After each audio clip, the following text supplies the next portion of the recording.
네, 반갑습니다. 도기환의 경매왕의 도기환입니다. 오늘 공부할 내용은요, 그 법원 경매 올바로 공부하기 코너이죠. 네, 상당히 오랜 시간이 지난 이후에 지금 진행하는 방송입니다.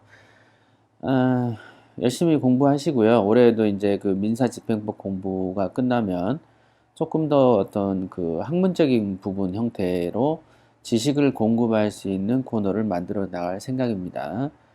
우선 오늘 하실 것은 39조에 있는 집행 개시 요건, 이거부터 한번 읽어 보겠습니다. 자, 39조의 집행 개시 요건 이렇게 되어 있는데요. 여기서 말하는 집행 개시라는 거는 강제 경매, 강제 집행에 관한 개시죠. 강제 집행 개시. 여기 보면은 1, 2, 3항이 있죠. 1항, 2항, 3항이 있습니다만은 이 세 가지가 특징이 뭐냐면 송달에 관한 문제입니다. 송달에 관한 문제. 읽어보겠습니다. 강제 집행은 이를 신청한 사람과 집행을 받을 사람의 성명이 판결이나 이에 덧붙여 놓은 적은 집행문에 표시되어 있고 판결을 이미 송달하였거나 이미 송달했거나 동시 송달한 경우만 개시한다. 이렇게 돼 있죠. 또는 판결의 집행의 취지에 따라서 채권자가 증명한 사실이 매이거나 판결에 표시된 채권자의 승계인을 위하여 하는 것이거나 판결에 표시된 채무자의 승계인에 대하여 하는 것일 때는 말이 굉장히 길죠. 하지만 어떤 결과가 뭐냐면 집행문은 강제 집행을 개시하기 전에 채무자의 승계인에게 송달하여야 한다. 자, 송달에 관한 거예요. 그러니까 즉 강제 집행을 하기 위해서는 송달이 기본 원칙이죠. 여러분들이 이제 인도명령을 결정을 받고 그것을 집행을 하기 위해서 첫 번째 집행 개시의 요건으로서는 송달이 기본 원칙이다 이런 거를 아시면 되겠습니다. 그러니까 판결이 아무리 이제 송달이 빠르려면은 아무리 빨라도 아까 말씀드린 것처럼 뭡니까? 판결을 이미 송달하였거나 동시 송달한 때만 개시한다 이렇게 돼 있어. 그래서 사실은 여러분들이 집행관 사무실에 강제 집행 신청을 하려면 그쪽에서 이제 필수 서류로 송달 증명원을 떼오라고 합니다. 그러면 송달이 이미 된 경우에만 하는 거죠. 근데 이제 법에서는 동시 송달된 때도 개시할 수 있다라고 되어 있지만은 실제적으로는 거의 다 송달이 완료된 상태에서 강제 집행이 개시되죠. 이런 요건이 이 39조에 의해서 있었구나 이렇게 생각하시면 되고요. 53조 강제 집행에 필요한 비용은 채무자가 부담한다. 강제 집행에 필요한 비용은 채무자가 부담하고 집행에 의하여 우선적으로 변상을 받는다 이렇게 되어 있습니다. 강제 집행의 기초가 파기된 때에는 원래는 강제 집행에 대한 비용은 누가 물다고요? 채무자가 부담하게 되어 있습니다. 채무자라는 것은 강제 집행을 당하는 사람이죠. 그죠? 강제 집행에 필요한 비용은 채무자가 부담하는데 강제 집행을 당하는 사람은 돈이 없어서 그 집을 안 나가는 사람이죠. 그런데 그 사람이 자기 물건을 드러내라고 자기 돈으로 돈을 주겠습니까? 안 주죠.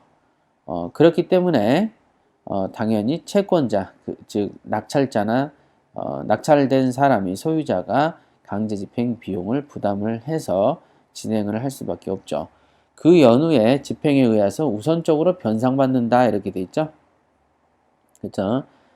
그러니까 변상을 받는다는 뜻은 뭐냐면 여러분들이 그 비용을 대 가지고 강제 집행을 신청을 하고 진행이 되더라도 나중에 변상을 받는다. 그 근거는 뭐죠? 강제 집행에 필요한 비용은 채무자가 부담한다라는 규정 때문에 그렇게 이제 변상을 받게 되는 것입니다. 그러나 이해해 보시죠. 강제 집행의 기초가 된 판결이 파기가 됐다면 채권자는 당연히 채무자에게 변상해야 되겠죠. 그죠? 판결에 의해서 강제 집행을 했지만 그 판결이 파기가 된다면 당연히 채무자가 피해자가 되는 것이니까 반대로 변상을 해줘야 되는 거가 맞겠죠? 자, 그 다음에 84조 보겠습니다. 84조 배당 요구 종기 결정 및 공고 요 내용을 보겠습니다. 자, 배당 요구의 종기 결정 및 공고, 경매 개시 결정에 따른 압류의 효력이 생긴 때. 자, 압류의 효력은 언제 생긴다고요? 경매 개시 결정이 되면은 압류의 효력이 발생을 합니다. 그렇게 되면은 집행법원은 절차에 필요한 기간을 감안하여 배당 요구를 할 수 있는 종기를 결정을 하죠. 언제죠? 종기는 첫 매각기일 이전, 즉 1차로 진행하는 경매 기일이죠. 입찰 기일 이전을 정해서 배당 요구할 수 있는 종기를 결정을 합니다. 누가요? 집행법원이. 어떤 근거로요? 절차에 필요한 기간을 감안해서 이렇게 돼 있죠. 어떤 절차에 필요한 기간이라는 걸 감안한다. 이거 극히 주관적이지 않습니까? 그러니까 이제 집행법원의 판사가 배당 요구 종기를 임의로 결정한다. 이렇게 보시면 되고요. 배당 요구 종기는 항상 언제죠? 1차 기일 이전이다. 라고 아시면 되겠습니다. 배당 요구 종기가 정해지면 법원은 경매 개시 결정을 취지하고 배당 요구 종기를 공고하게끔 돼 있어요. 그러니까 언제까지 돈을 달라라고 하는 배당 요구 종기를 결정을 하면 그거를 공고를 해야죠. 알려야 될 거 아니겠습니까? 그죠? 알립니다. 공고를 하고 전세권자 및 법원에 알려진 채권자에게 고지합니다. 그게 맞지 않겠습니까? 그죠? 배당 요구 종기를 결정을 하면 그거를 응당 배당 요구 종기를 결정하면 그 배당 요구를 하는 것은 뭡니까? 결국은 채권자가 배당 요구하는 거 아니겠습니까? 돈 받을 사람이. 그러니까 당연히 채권자들에게 고지를 할 수밖에 없죠. 또는 신문에도 공고를 합니다. 그러니까 공고도 하고 채권자에게 이를 고지하기도 한다. 법원에 알려진 88조 1항의 채권자에게. 그러니까 당연히 법원이 알고 있는 채권자한테는 고지하고 법원이 모르는 채권자도 있을 수 있으니까 공고도 하는 것입니다. 아시겠죠? 제3항의 제1항의 배당 요구 종기 결정 및 제2항의 공고는 경매 개시 결정에 따른 압류의 효력이 생긴 때로부터 몇 주 내죠? 1주 내에 한다. 1주 내. 1주 이내에 경매 개시 결정에 따른 압류의 효력이 생긴 때로부터 1주 이내에 배당 요구 종기 결정과 공고를 합니다. 자, 한번 생각해 보세요. 그 경매를 신청해서 경매 개시 결정이 되는 것을 압류라고 하는 것이고 경매 개시 결정이 된 이후에 일주일간 안에 집행법원 판사는 배당 요구 종기를 결정을 하고 이를 공고도 하고 고지도 하는 겁니다. 그죠? 근데 여기선 고지에 대해서는 기간이 없고 공고라고 돼 있죠. 공고에 대해서는 일주일 이내 해야 한다. 이렇게 이제 명시를 하였군요. 자, 법원 사무관 등은 채권자 및 조세 그 밖에 공과금을 주관하는, 그죠? 공과금을 주관하는, 어디요? 봅시죠. 채권자의 조세 및 그 밖에 공과금을 주관하는 공공기관에 대하여 채권의 유무, 그 원인의 액수, 즉 원금, 이자, 비용, 그 밖에 부대채권 포함을 해서 배당 요구 종기까지 법원에 신고하도록 최고한다. 이렇게 돼 있죠. 법원에 신고한다. 이렇게 돼 있습니다.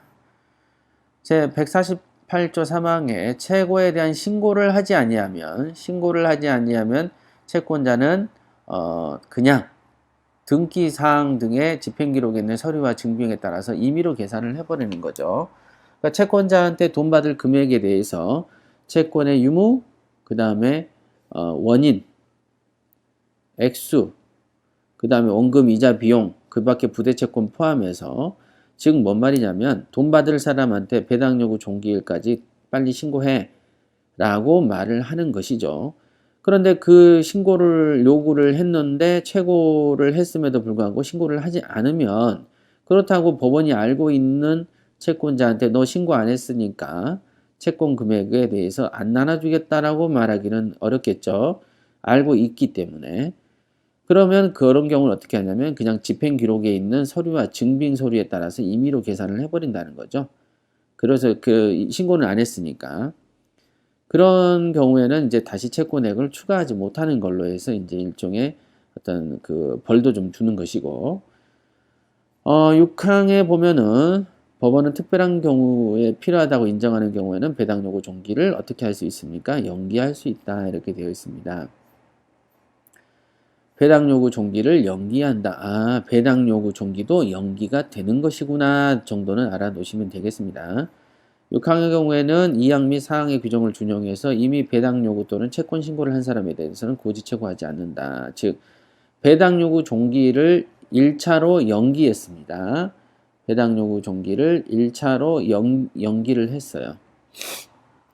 배당 요구 종기 연기를 하면 당연히 이 연기를 했으니까 연기를 한 이유는 뭐겠습니까? 특별하게 필요하다고 인정하는 경우에만 연기를 하니까 분명히 어떤 누군가가 배당 요구를 하지 않았었던 사람이 있었던 거죠. 근데 그 배당 요구를 하지 못했거나 안 했던 사람이 있는데 그 사람을 법원 입장에서 특별히 인정해 줄 만한 사람이어야만 되지 않겠습니까? 그렇죠? 그러니까 그 사람인 경우에만 배당 요구 종기를 연기할 수 있기 때문에 그럼 기존에 신고한 사람은 어떻게 될까요? 기존에 신고한 사람한테는 별도로 고지하거나 최고하지 아니한다 이렇게 되는 거죠. 그러니까 즉 특별한 이유가 있어서 배당 요구 종기를 연기했기 때문에 기존에 한 사람을 대상으로는 어느 정도 뭐 연기에 대해서 다시 한번 고지하거나 최고하지 않는다 이 말 뜻입니다. 그러니까 사실은 어렵게 생각할 거 없고요. 배당 요구 종기 결정하고 공고 이렇게 이제 84항에 있는데요. 84조에 여기에 있는 거는 이제 중요한 건 뭐였죠? 배당 요구 종기는 언제 한다? 경매 개시 결정 이후 압류 효력이 발생한 이후 일주일 이내에 배당 요구 종기를 결정하고 그 다음에 공고도 일주일 이내에 한다라고 되어 있습니다. 그죠? 제2항의 공고는 압류 효력이 생긴 때부터 일주일 이내에 한다. 이렇게 되어 있습니다. 그래서 배당 요구 종기까지는 공고를 하면 배당 요구 종기는 언제로 하죠? 1000메가길 이전으로 정하죠. 그래서 공고를 하게 되면은 기존의 어떤 채권자들에게 즉 채권자 조세 그 밖에 공과금을 주관하는 공공기관에 채권의 유무 그 원인 액수 등을 신고하도록 또 법원 사무관이 독촉을 하죠. 그래서 독촉했음에도 불구하고 신고하지 않은 사람은 그냥 임의로 법원에서 계산을 해버린다. 이 뜻입니다. 쉽죠? 근데 여러분들이 조금 어렵게 여기시는 분들이 있을 수 있지만 한 가지만 기억하세요. 배당 요구 종기 결정은 언제 한다? 경매가 개시 결정된 이후 일주일 이내에 종기를 결정하고 그 결정은 언제 한다? 1차 매각길, 1000메가길 이전을 중에 어떤 날을 정해서 하는 것이고요. 그 종기가 결정됐다는 것은 채권자들한테 알려야 되겠죠. 그죠? 돈을 달라고 빨리 신고해 라고 하는 것이기 때문에 그 알리는 것은 신문으로 공고도 하고 알고 있는 채권자들한테는 별도로 통보도 하는 것이죠. 그렇죠? 공고도 하고 고지도 하는 것이다. 공고는 신문에 하는 것이고 고지는 개인한테 개별적으로 하는 것이다. 네, 이렇게 이해하시면 되겠습니다.